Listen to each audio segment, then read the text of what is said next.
Microphone on for you.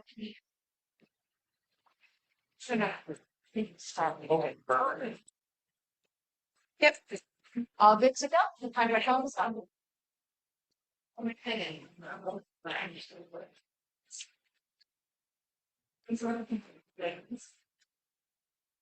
Oops. Hello, everybody. We're going to get started. Is that working? It is. Okay. I can't ever tell. Welcome, everybody. Thanks so much for coming to lunch today to hear Chris Tennyson tell us about what's going on at Lake Forest Academy.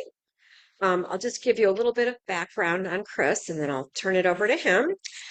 Chris has been a member of the Lake Forest Academy faculty since 1999, and he was named LFA's very first head of school in March of 2022. As a member of the LFA community for more than 2 decades, he arrived in the summer of 1999 as a math teacher and has served the academy in almost every way possible, including serving in the head of school office as an assistant head of school and as associate head of school, dean of students, and a member of the mathematics faculty. And he still teaches calculus, has taught other courses at the school within the math, history, and social science departments, and coached girls basketball. He lives on campus with his wife, Maggie, who is a member of the math department, their sons, Hugh and James, and their daughter, Mary Kate.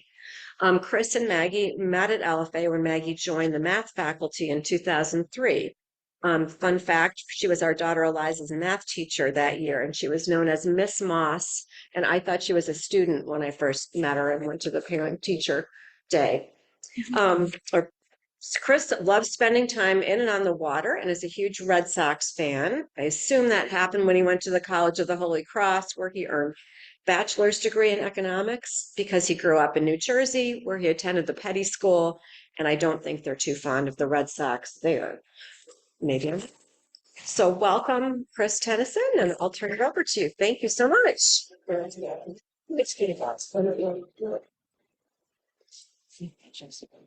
Yeah, absolutely. I'll raise this up. Please let me know if you can't hear me. But thank you very much for the kind introduction. I will say that having lived in the Midwest now for a period of time, I have become more and more converted, and it may not be popular in here, but at least to a Cubs fan. My wife grew up in Wrigleyville, and so her older sister was on the kind of no lights at Wrigley t-shirts, and so they lost that fight, but I have become a Cubs fan, and so that's a little bit of a win. I'm really honored to be here. I love being able to talk about Lake Forest Academy. I love being able to talk about its relationship to the city of Lake Forest and how important that is. And I hope I can provide a little bit of insight in terms of where the academy sees itself, where we've come from, where we are today, and where I hope we go in the years ahead. Want to be able to just offer one kind of acknowledgement or thank you, and that's to David Sweet, who wasn't able to be here today, but he was the one that reached out to me and said, hey, these luncheon series happen at Onwencia. Would you be interested in doing that? And so I'm grateful for that opportunity. Again, love talking about the school whenever I can. So I thought I would go through here and just kind of offer some bullet points and then fill in the gaps. I'll move through these things and obviously open it up to questions and answers at the end. Lake Forest Academy was founded in 1857. And so We actually were founded prior to the city of Lake Forest being founded, maybe by about a couple days, but we like to still plug that whenever we can. So we are one of Lake Forest's first institutions. The academy was originally situated on the campus where the college resides, and so a group of people decided that it was in the best interest of this area to have a school, young preparatory school for men, and also then a college followed, a university. It wasn't called Lake Forest College at the time. And so there was a building there called Reed Hall, and that is where Lake Forest Academy resided up until about 1947. In 1947, there was a fire on the college's campus that consumed Reed Hall. And so through a variety of different good fortunes, I will say, um, the Academy purchased some property on the west side of the city at the Armour Estate. And the Armour Estate was something where Jonathan Ogden Armour had purchased land unbeknownst to his wife and built a mansion here as a surprise. And it currently resides, and his property was an enormous property. It expanded, I think it spanned 500 acres or something like that. The Academy today resides on about 150 to 170. So much of kind of where Eloa Farms is, the forest preserves there, all of that land was once under the Armour Estate in a lot of ways. And so to today, or for today, we at the Academy do a very good job with weddings. And it is known as kind of a really high-end destination wedding place. In the summertime, Friday nights, Saturday nights, Sunday nights, we are consistently booked during the summer. Our daughter, who is just turned 10, is probably going to have the most expensive wedding when her time comes, only because she sees all of these different weddings and loves to stand outside our front door to watch the bride and sometimes the groom and wedding party walk down our formal gardens. Anyway, during the Great Depression, Armour lost much of his wealth and sold his or lost his property in a variety of different ways. Really interesting fun fact is that the property was then purchased by a group that wanted to turn that land into a golf course. And so, for those of you that have been at Woodhouse or other places, in the backyard of the head of schoolhouse on the campus, there's kind of this big divot in the ground. And that was one of the bunkers that they had thought to put in as kind of they had spanned the lake and other things to build an 18-hole course. That never materialized for a variety of funding reasons. And in 1947, a philanthropist sold the property to the Academy, and we've been there ever since. And so for wedding purposes, you get married in the Armour House. We don't call it the Armour House. We call that our main academic building, Reed Hall, still. And so we brought that name with us from the original campus. In 1974, we merged with the all-girls school, Ferry Hall. Ferry Hall was located in East Lake Forest off Mayflower, and so a preparatory school for women. Lots of famous women came out of there. And so, which is a really great thing. And so since 1974, we've been co-ed and really all on that one campus. We currently have 160 employees. And so we have grown. And I'll give you a little bit more insight in terms of who we are as a school in a little bit, like right now. Um, Here we are today. I don't know if any of you, well, let me take a step back. If none of you have been, or if you haven't been to Lake Forest Academy's campus recently, I invite you to come and spend some time. Our campus is an open campus. You probably won't be able to access buildings because those are all locked and key card accessible. But I would encourage you to walk around our formal gardens. They are really beautiful. Each of the last few years, we've earned some form of recognition from the city for historic preservation. A lot of that is for infill. We've put up some new buildings, a new science center, a new student center. And so we've done a very good job of incorporating those into the original architecture of the estate, which is primarily Reed Hall.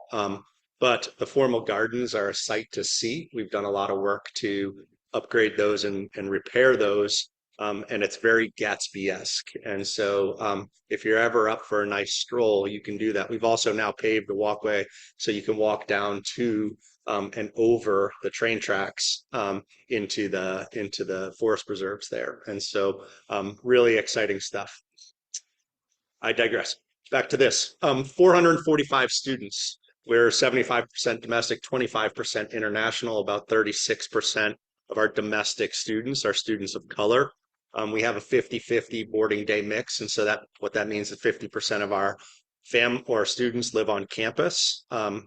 Day students are from 43 local communities. One of the things that I'm really proud of is the way that we've kind of branched out, not only in the state of Illinois, but also in the country as well as the world.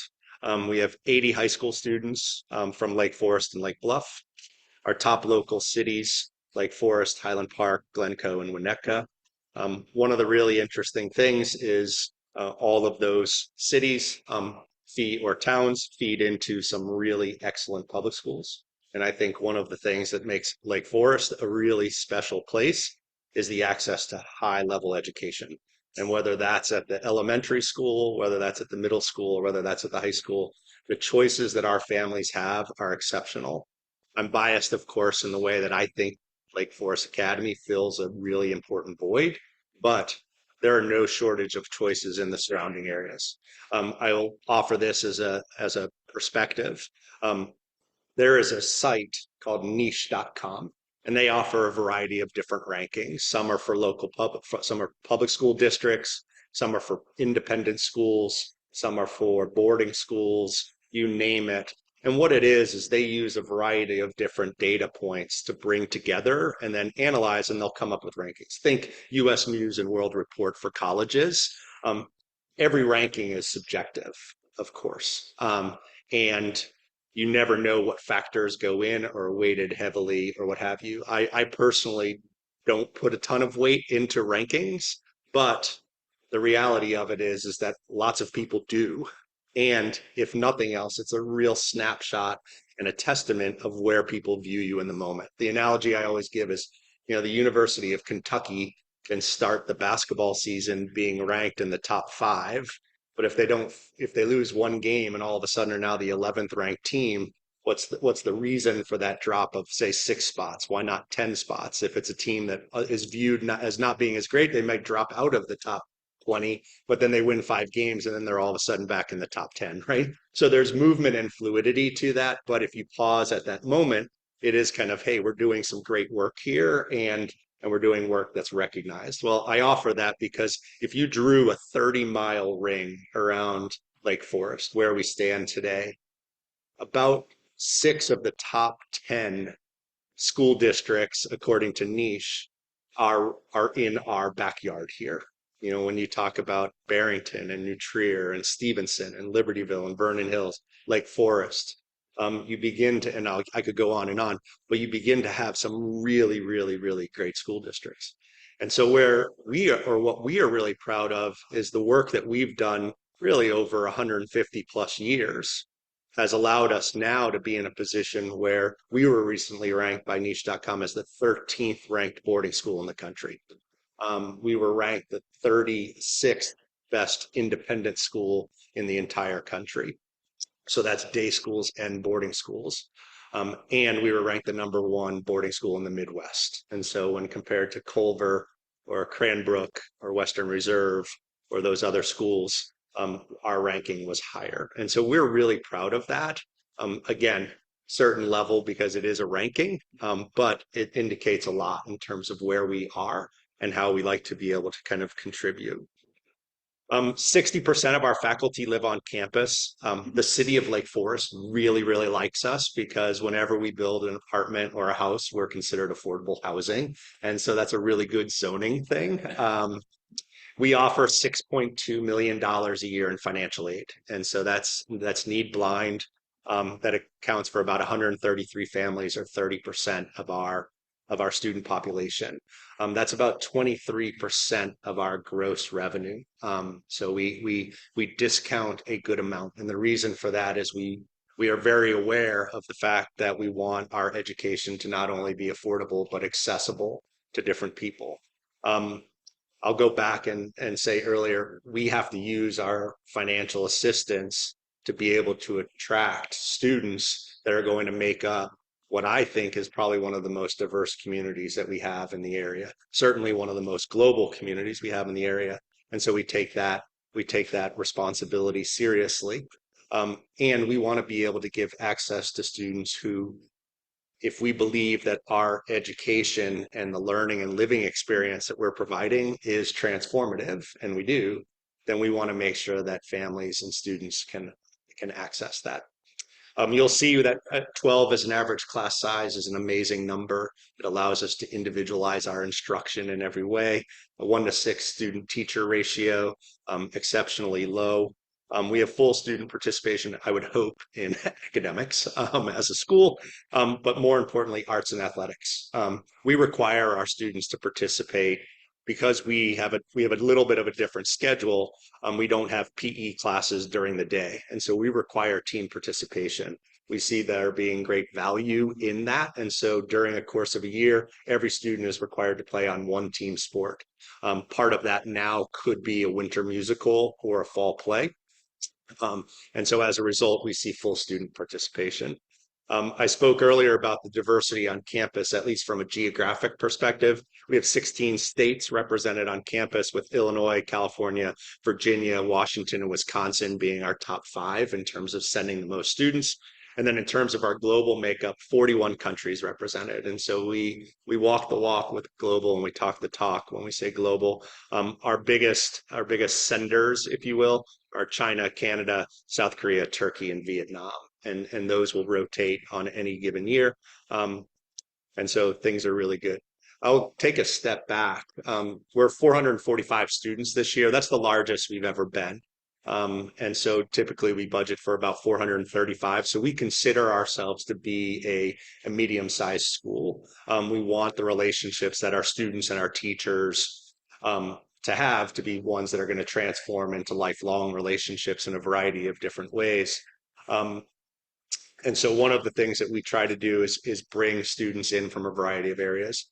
The number of applications, we have about a 30% acceptance rate. And so 3 out of 10 get in. Of those 3 out of 10 that are accepted, about 6 out of 10 then accept our acceptance. And so our yield rate is about 60%. If I was giving this presentation 5 years ago, our yield rate would probably be around 50%. And so we've seen a spike. One reason why we're bigger this year, 445, is that we went off our historical average of 50%, and last year our yield was 66%. And so we were like, oh boy, what are we going to do? We figured out we can accommodate it. We saw another yield rate above 60%, which is a good indicator of families being happy, as well as families wanting to come. This is our college matriculation list, and I apologize for the size of the font. I will walk you through a few things there just so that you can take a look. I mentioned earlier our global composition of our school. Last year, we had students that ended up also going to some schools abroad: University of Toronto, St. Andrews, University of Melbourne. This year, we have had at least 10 students apply to schools internationally, some in China, some in Japan, Canada, Australia, and Scotland again. We currently have a student studying in Ireland too, at Trinity, Dublin. And you can see we kind of run the gamut. One of the really interesting things for us, and if you look under the H's, there's 4 at Harvard, and so a class of 115, we sent 4 to Harvard, which was amazing. It is not our norm, but you'll notice, Caltech on there as well, other Ivies. There are some really great schools that are phenomenal. And you're going to also notice some schools that you may have never heard of that are up here.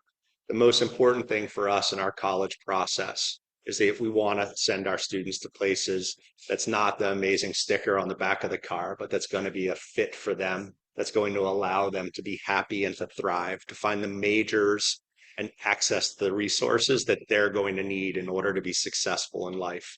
And so we do that, and we take really great pride in that. And this is, to be perfectly honest, a typical kind of year for us in terms of where we send our students. Our students have gone on and been very successful at these schools, and so they've paid it forward for us in a lot of ways, and we've been able to build some relationships. College counseling, to be perfectly honest, is a great return on investment for us. We have 4 college counselors. They live on campus. They do dorm duty. They coach. They teach. And so what that means is that our college counselors get to know our students really well. Beginning their junior year, they meet with them once a cycle, so once every 7 school days for about 30 minutes or 45 minutes. They're accessible over the summer. That's a big, big thing for our families, as for some are going through that process for the first time. And so, really great, phenomenal outcomes. We're really happy. And then the last thing that I will just kind of talk about, and then I'm happy to open it up for questions and I can answer anything you have, is where next, right? Where now, where next? Our mission is something where we strive, to cultivate in our students excellence of character, scholarship, citizenship, and responsibility. And we also then kind of use that as, hey, we also want to be really good community partners. We want to be great neighbors. Academy Woods is right next to us, and we've built that relationship up with them and have a great partnership there. But more importantly, how do we partner with the city? I, as head of school, sit on the city's kind of strategic planning committee that we had our first meeting this week. And so excited to do that. And I think that's going to be a great thing for the city of Lake Forest. They're in such a great position right now that being able to go through this process again alongside or with them will be really great. Um, but also thinking about ways that we can partner, whether that's through different organizations and service. We bring different groups to campus. We'll bring some of the elderly care centers and facilities. We'll bring them to some of our concerts. We will go there on our service learning days. We certainly bring some of the elementary schools to our campus, or we come to them to perform and to do all of those things. I wanted to just kind of then talk about the other 2 points, and I want to make sure that I don't forget anything. And so I'm going to take a look at my notes here. In terms of LFA's uniqueness, you may have picked up on some of that already, but I had our senior admin team, I had our board of trustees, and I had a young alumni advisory board group kind of sit down and go through an exercise where I said, hey, what makes LFA different than other places? And their immediate, are we talking about public schools or independent schools or boarding schools? And I said, all. And they had to come up with different things. And then the only stipulation for them was you can't go on and on. You have to have just a quick bullet pointer sentence, and you only get 5, and you have to prioritize them. And so some of the things that kind of came up was our boarding environment, right? And I'm thinking here, at least within the city of Lake Forest, our global makeup, the relationships formed. I have a former advisee here, former student here, 2 former students here, right? That's amazing that you get to see them and reconnect with them in a variety of different ways. Our physical space and resources. I said, please come to campus and walk around. The weather's gorgeous. Do it before the cicadas come. But it's really fascinating. We are building a new athletic complex right now. It is a $17 million project. It's our largest capital project. It's going to be 5 new squash courts, an indoor track, 3 basketball courts. We're going to turf our old basketball court. We're going to have a second fitness area. And so it's a really great opportunity for us to kind of be able to open that up to the community in a variety of ways. I will say that the squash courts are going to be very similar to the ones here, only because we relied heavily on their expertise when we were looking to put those up. We will be the only high school in the state of Illinois that has not both squash courts and a hockey rink on its campus, which is pretty neat. And so our campus has really transformed itself over the last 25 years. But I think the most important thing, at least for me, is that we've remained true to our mission. And that's something that sometimes organizations can drift. And the fact that we haven't is something that gives me probably our greatest source of pride. And then the last thing is our strategic plan. We ourselves are beginning one, and we're excited for that. And we've got 5 areas of focus, and they're probably no surprise: program, people, community, mostly our community relationships, campus, and finance. And so we're excited to be able to see over the next 3 to 5 years where we can take the school. And our vision statement is something where we just, it's a simple one in a lot of ways, but we envision a dynamic learning environment where our students thrive and they're empowered by state-of-the-art facilities, excellent faculty, and exceptional program. And so we're committed to kind of fostering that culture of inclusivity. We have to, when you bring students from all over the world at this age, we have to do that. We want them to be innovative. We want them to be collaborative. We want them to grow. And probably most importantly, we want them to be able to participate in a way that they can offer something that's both meaningful to them and also contribute meaningfully to our community, both on campus and in the surrounding community. And so I'll kind of pause there. I hope that's a good snapshot in terms of where we are as a school, but I'd be happy to answer any and all questions that you might have. Yeah.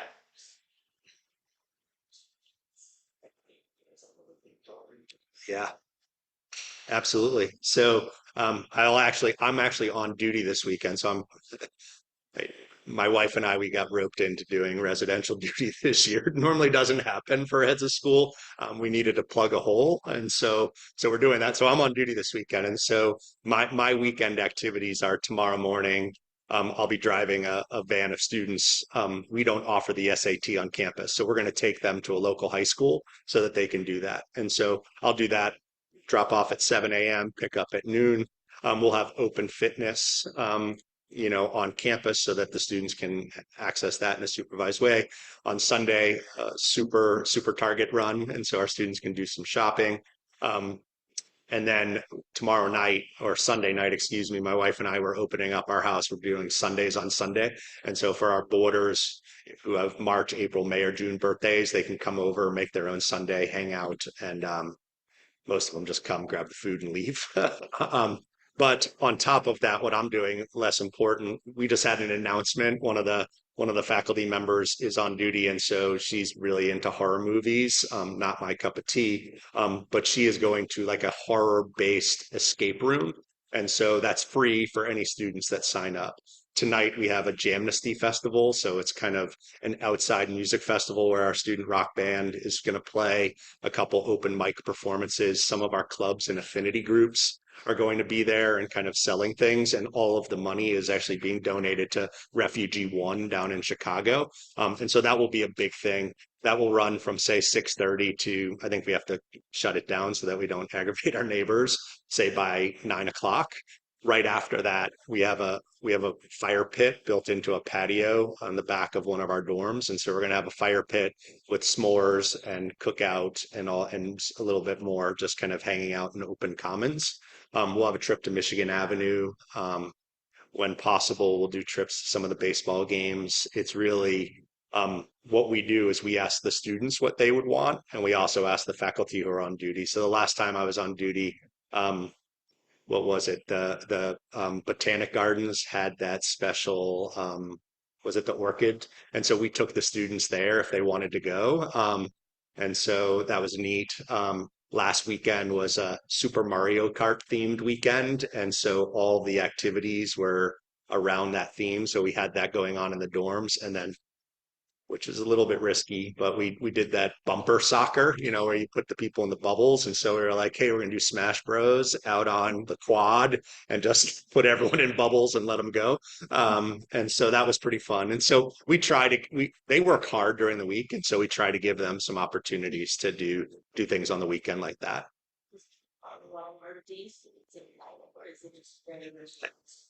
Absolutely. So we actually want day students back.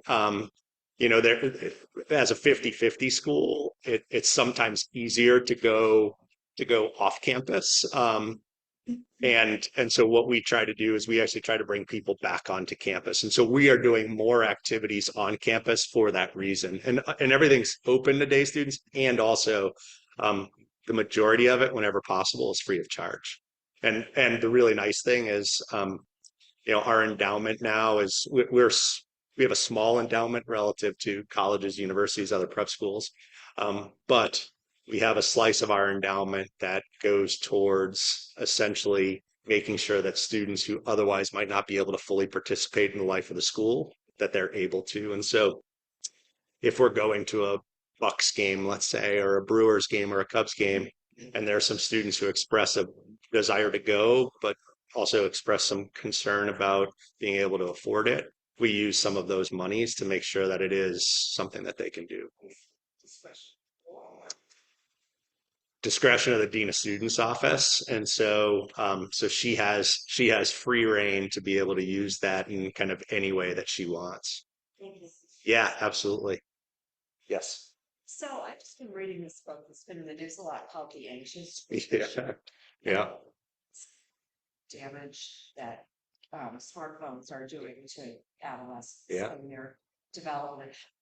What's the feeling of the school regarding smartphones and how are you able to regulate that or how does that work? It's a timely question for a variety of reasons. And the book that Anne is referencing is called The Anxious Generation by Jonathan Haidt.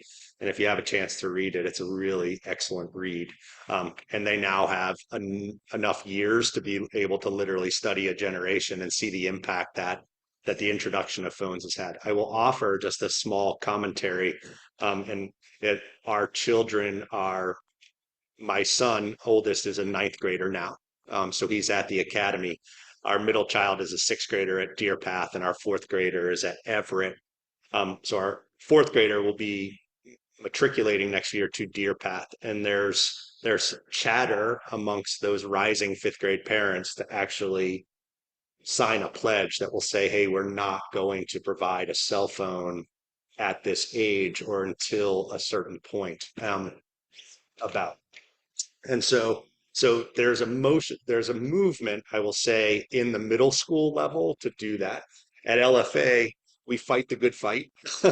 and and we have policies that say, hey, you shouldn't have your phones out in class, certainly shouldn't have earbuds in. We are actually going to be creating a committee next fall that will look at this, and make a recommendation to administration, and for this go to a faculty vote to say, hey, what do we need to do in order to make sure that our students are healthy as possible? One of the things we're really proud of is we recently, and recently is 2 to 3 years ago, completed the construction of a new health center on campus. And it has allowed us to be able to have two full-time therapists, two full-time nurses, telehealth capabilities, 24/7 nursing capabilities if necessary. And that's been a game changer in terms of it's been a response from not only the pandemic, but also a response of where our young people are today, and just the attention and the care and the support.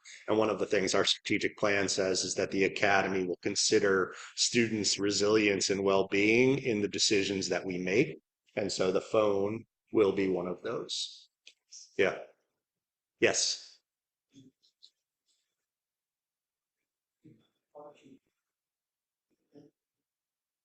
Great. Thank you for that. I didn't have that on there. You're right. We are about, I would say, 55% young men, 45% young ladies. That will close next year. Next year, I believe we will be 52%, 48%, 52% boys or identifying as boys and 48% female. One of the reasons, we have two reasons for that gap. One is that our capacity to house male students on campus gives us a different number than girls, by about 10. And when we're that small of a school, a number of 10 is probably a percentage point or certainly 1.5. And so we have that going on. This year, one of the really interesting things is we saw that gap, and we kind of said, what's going on with this? What can we do to address it? And the beauty of the world we live in today is you can use Google Analytics and targeted Facebook ads and all of these different things. And so as families looked to inquire about LFA, we were able to say, hey, you know what? Here's a day student girl, for example. Let's make sure that we're staying in their stream or their thread in one way or another. We have our largest number of ninth grade day girls coming to the academy that we've ever had. And so that's a really great thing for us. And so we've got 30 day girl ninth graders next year. Historically, we're around 18 to 20. And so a really great bump, and that's going to help us with that gender balance.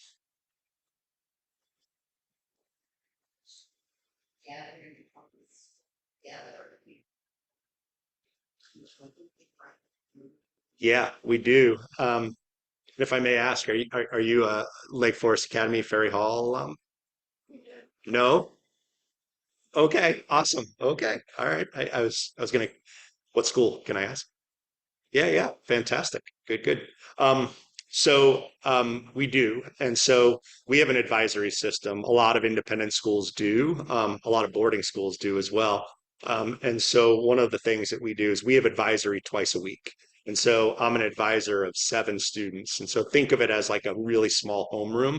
And so the majority of our teaching faculty serve as advisors. And so I've got an advisory of 7 students. I see them in my office as a group every Monday and Thursday for 20 minutes. That's a more formal check-in. We go over school announcements. We talk about what they're doing. Hey, what tests do we have this week? Sometimes we'll let them go a little bit early because we want some one-on-ones, or we'll schedule those during free periods. On Wednesdays and Fridays, we meet for that same 20 minutes, but we sit by advisory, but we're in our theater. And our theater can hold about 525. And so we fit our whole school in there, and those are informal advisory check-ins. And really, those are student-led, which go over the announcements for the week. And so today, Friday, we had one. They talked about our Jamnesty Festival tonight. Our volleyball team lost a heartbreaker yesterday, but they play the same team on Tuesday. And so they wanted to make it a pack the gym. And so they were trying to hype that up. We have some other announcements about weekend activities and all of those things. And so we get together as a community twice for 20 minutes then. And then we have A through G day, letter day cycle. I won't go into that because it will only confuse us all, including myself. But one of those 7 days, we then have a dedicated 45 minutes where we come together as a community again. There, it's often student performances. So it may be our student faculty rock band, it may be our orchestra, it may be our choir. If we bring in speakers, they'll often talk in that format, or setting. Um, I'll do a shameless plug. We're the beneficiaries of having a bird speaker series. Jericho Brown, who won, he's won the National Book Award. He's also won the what's the big one? I'm drawing a blank. Pulitzer. Thank you for poetry. I believe in 2020. He'll be on campus next week, talking, and that's open to the public and it's free. And so I want to say it's Wednesday at 7 o'clock. And so if you have time and you want to hear from Jericho Brown, feel free to do that. But we've had some great speakers come through. And so sometimes we'll do evening speakers, and we can do that because we're a boarding school and we've got a significant mass on campus. But other times during the week, we at least I get to see my advisees and either fist bump them or talk to them about what's going on 4 times a week, which is really nice.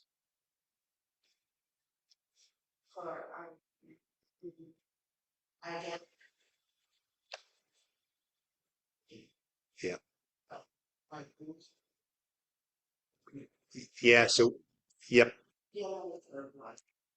Same. They are open, and so our yeah, we moved away. Actually, in my time at the academy, we never had what some boarding schools call family style. We haven't done that. And so a little bit of that may have been as our school grew.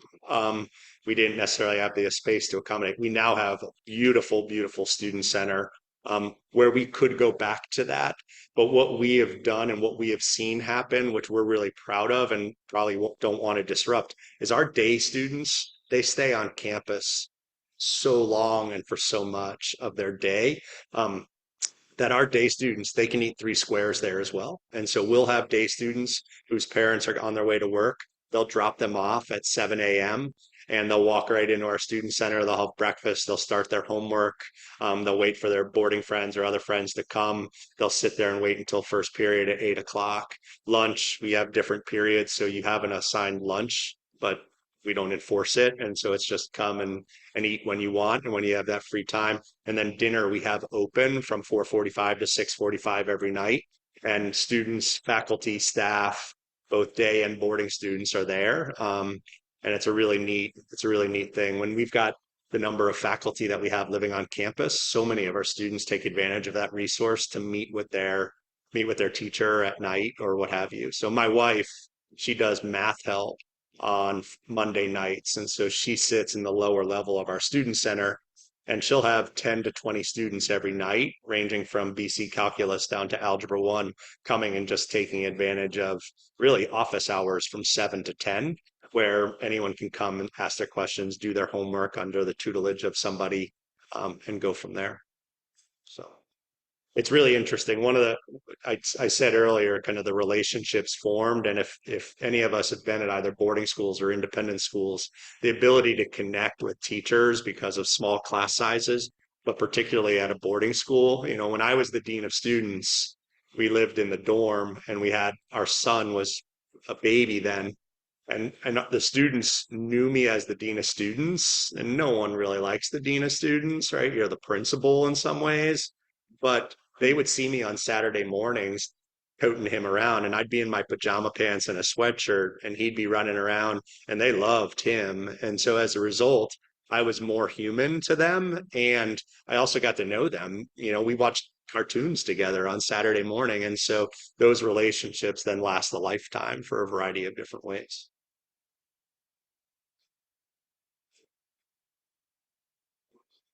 And that's it.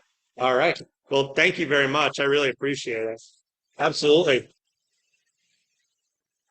Come by LFA. Yeah. Come by LFA. Yeah. Yeah. I don't know what I need to do here.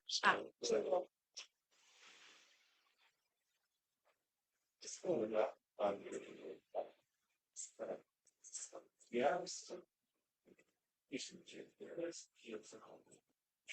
Hey.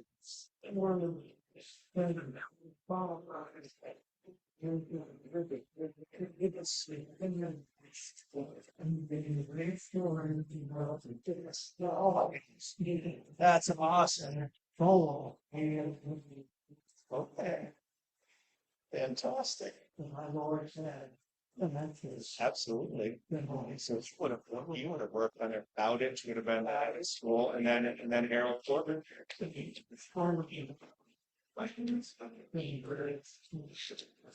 That is absolutely fantastic. Today, you know what? I'm someone who firmly believes you stand on the shoulders of everyone that's come before you, and I've had the fortune of being there in the academy for a while, but now as I had school, you read about the Frank Bowditches, the Harold Corbins, you know, there was a period of time there when Bowditch. I think that was so, and he is fantastic. And so, but you got a stretch there where about 40 years, no longer. I think it's like 55 years going at that. And that, yeah, yeah, and that stability makes all the difference in the world. And then the academy bonds. Well, I'd like to think we're back. And I know, part of my job is to not only make sure it all goes forward, that people on this place where I made a person after meetings 20 years. If I get it 1 year, it's kind of yeah. Absolutely. Absolutely. Well, that's fantastic. I am really interested, John. Very nice to meet you. Very nice to meet you. Absolutely. So thank you for coming up and telling me that story. That's excellent. You like history, so. Absolutely. It's important when you've got a place that's 160 something years old. History is like the greatest asset we have. Right. Yep. Yeah. Hey, thank you. You. Hi. Caroline Dow. Yeah, yeah. Nice to meet you. I'm Hi, actually- Sean. Chris. Good to meet you. So I'm actually a product of the different days for the days. So down in Virginia, but except my school. So one question Adira. Okay. I guess all girls school Virginia, they're fairly good to choose from, Yeah. especially when it's a boarding school. How do you manage security? Is it your campus? Yeah. So yeah, So- that's fair. Yeah. It's just so you understand, we are perspective. Yeah. We have a junior, we have a little girl going into seventh grade. Fantastic. So we're starting to have We're in the city. Okay. Our kids are in your farm story. Yeah. I actually sit on the so it's for me it's Do you know is JB Turney, John Turney? I think you may have this. Again, Oh, I could take my absolutely. mother to a doctor's Give my appointment. best. Thank you. All right. we'll see next week. That's okay. That's all.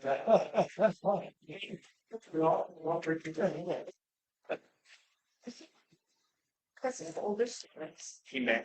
Yeah. So I don't know. So we're going down next week to a alumni. Okay. So I thought he had students there, but neither here nor there. Let me answer your question. So our campus is open in the sense What that sample size? you could drive on the campus. We have a flock camera sitting at our gate, so we're screening Big license plates. But we have 24/7 safety, and so we have a student officer that's present. You can't access on building without a key card. And so that's something that we take pretty seriously. And if you have any major events, we'll always have two officers there, but we've got somebody patrolling constantly. We have a great relationship with the city of Lake Forest too. My role as dean of students, I was fortunate enough to get to know some of our school resource officers, so that's paid off in a major way. But one of the things we've talked about is whether or not we used to, I'm talking about 40, 50 years ago, have a gatehouse on campus. The only reason why is because the faculty building is still called the gatehouse. But we thought about putting a kind of a gatehouse campus again to screen. And it might be something that we see, and it's certainly in our strategic plan to consider. So, but I would say the really nice thing. Have you ever been to our campus? Okay, well you're up this way. You should drive by. We're I would say we're about mile, maybe a little bit more from Route 60, so town line. And so we're pretty secluded. You come through an S curve, and we've got Academy Woods, which is a subdevelopment. We used to own that land, and we sold it off prior to my arrival to the academy. And so very neighborhood-esque. And so, which is also great, but in today's day and age, you just can't ever be too safe. Are there cameras over there now too? We do. So we've got cameras on campus. So we have a monitoring system, but the city of Lake Forest has put in at almost every entrance point to the city is flock cameras that are constantly reading license plates and screening. And it's something that, yes, the city of Lake Forest has the ability to do that. And so one happens to sit on our campus. Thank you so much. Absolutely. Absolutely. Please come by. I mean, I don't know if you need to head back down to the city, but we should. It's a beautiful day. We're up here all. Yeah. Good. I'll get away from the city. There you go. Good. Well, come by and you open houses, so keep an eye out for us. And like I said, you've got great choices down there too. You've got Parker Lab, and then you can go. But I think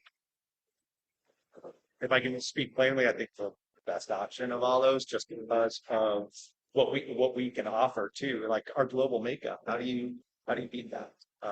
Especially in today's world. So Thank you so much. absolutely. Thanks for your question. Yeah, no Appreciate it.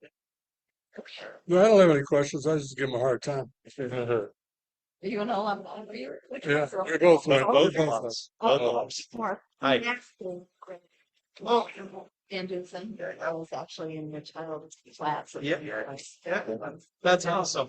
So Anyway, thank you for your questions. well, yeah. We had one at Deerfield. I went back, which was formative to say what I'm told. Most things. Yeah. It wasn't about having relationships with your teachers. How has that changed since you were there? So what I the part- mean, like there's parts of it. I would that I say think are it's really important. Yeah. And one of the well, things I mean, that the buildings are is I think just that more schools should expansive, be I would say. boy. But how about the demography and the people and everything? Demography's about the same. Yeah. As compared to when he was here. Yeah. That's a bunch of young white guys from. Yeah, exactly. I agree. Oh, We are- with it I is think something I where, think we had the nice probably thing is that you 150 can, students in at the a school. smaller Yeah. school like ours. Yeah, I think there's we do more a couple things. students One is now, right? I think Yeah, there's definitely more Four students. forty-five now. And how many when you were there? The I other think part about too is as high ninth and 10th 300s, graders, yeah. as they're trying, so they're not yeah, it was And that's a great presentation, very mature yet. fact-based, Yeah. so a lot of Yeah. good information For there. learning resource specialist help and it's and a good advice How for long's he stuff been like there? that. well, as head of school, only a couple of years now, Okay, but he was here been before. for And 20 something years. Oh, really? so there's a huge difference. Oh, Yeah, I absolutely. misread it. I thought he'd been somewhere else and then came here instead of school. I was the dean for a while. Yeah. That's when he made everybody love him like you or something. Exactly. You're in trouble, kid. Up to Tennyson's office. And, Well, oh, you're still eating? Oh, good. Sorry. I'll go here. yeah, It sounds easy when he says it. Like everything's on track, everything's working its way. It's not as easy as it sounds. no, The competition in all these schools and what's going on. he didn't even get into the his, tuition. Right. Oh, it must be high. What would you guess? 40, 50. Keep going. 70. I think it's 60 something. Yeah. I think. Yeah, I looked recently. It's like So all these boarding schools are The in really the nice 60s, thing for 70s, us 80s. is that When our daughter went to I St. always think the Paul's, greatest test cost that you can 1,500. offer is like, okay, let's run That's probably right. elections. Yeah. Well, I went to LFA, I think it was Actually, 5. I just ran senior. It's very late. You're younger than Yeah, but on the other hand, So much so. a pack of cigarettes costs 11 cents. And it's now $5. It was 20 when you were a day student. Yeah.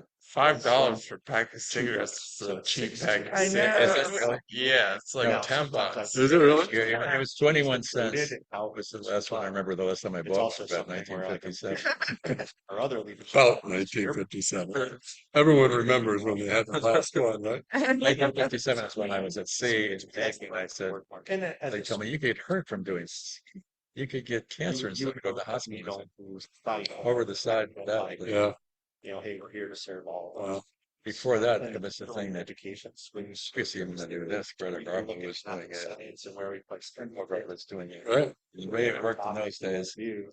if you Never- did it, Never it feel it necessarily. It's dream of here, something. here. First thing the foreman did was No, light a there's cigarette in your mouth. You could Seeing, smoke right? and work on And it. we're like, oh, we gotta Then serve the last thing they did before the firing squad Undercover got shot is give you a cigarette before the Nice shot thing you. is, So I'd it like was something that was related to everything that happened. all You had to have a Interesting. cigarette. That was the whole psychology. Was of course you wanted to be doing that Right. Nice until things someone that, finally said, we haven't left. actually, is it lot good? right? And it was. Anyway, 23 years. now if anyone who smokes, you have to wonder what did they turn off? It says on it, this kills, and it's print about that big. Isn't that a picture of the deformed babies on there? And if They really want to do it. then they will self-select out. Well, Nevertheless, Philip Morris is still a very successful company. yeah. Lots of money. So, Well, it's segued from men stopped smoking little more after I did in the 50s, Yeah, the 60s.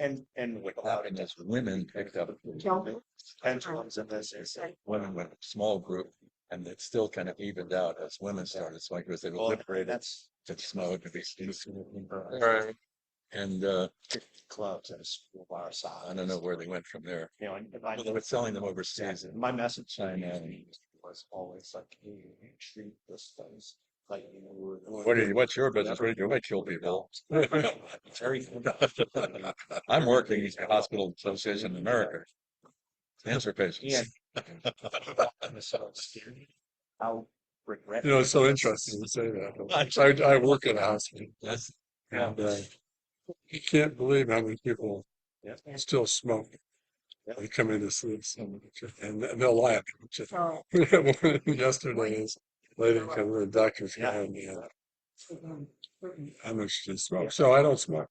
Yeah. Look at and that's their Brown pocket. fingers and- Their pocket. There's a pack of smokes in there. my favorite one was, this was a long time ago, so it totally counts. I think they're. It would have been in the, maybe the 70s. Ann goes to Sloan Kettering Hospital for cancer. Uh-huh. And I find in the stairwells, the Right, doctors are there. Smoking. And these are the guys who spent all day carving people up. So nice. Requiring a lot, Yeah. right? Docs in the hallway smoking cigarettes. It's in science. That's why, and when they do, you're typically. She made me so nervous.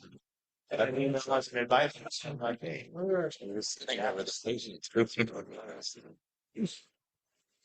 right, Anyway, great, love that. okay, dear, you ready? What's the question? What's the tuition? Day tuition, 52, Boarding? 72, 73. 62. I was right in the middle there.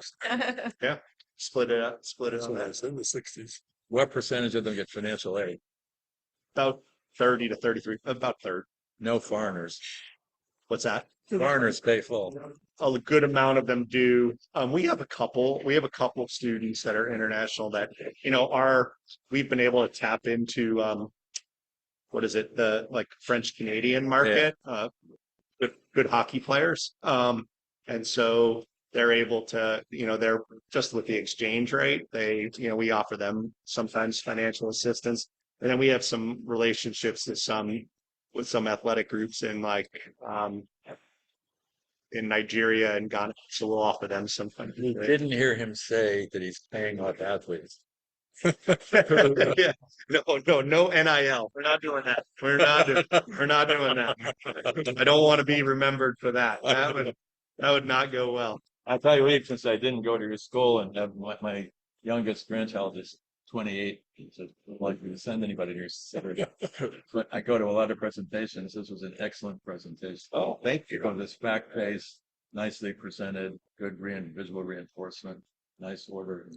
And anybody who didn't learn a lot, was their problem, not yours. Oh, well, thank you. I appreciate that feedback. Like I said, I asked David, it's like, let me know when you're here. So I can report back to my board and say, hey, I got good compliments. Well, thank you for doing this. Well, thank you. I appreciate that. So now what did Charlie say that was pretty interesting? The history, Charlie Bowen. Oh, so his dad was the director of admission under what would have been Bowditch and I Corbin. was gonna, So Hayden knows a lot of us. That was a good stretch. I mean, that was the Bowditch boys. I don't know how many are out. yeah. I think we may have lost our last actually. I don't know. That's crazy. Are you walking out? Yeah. The snag was for me. Thank you. Appreciate it. Take more. Take more the kids. That's good. I gotta earn it. Not a lot.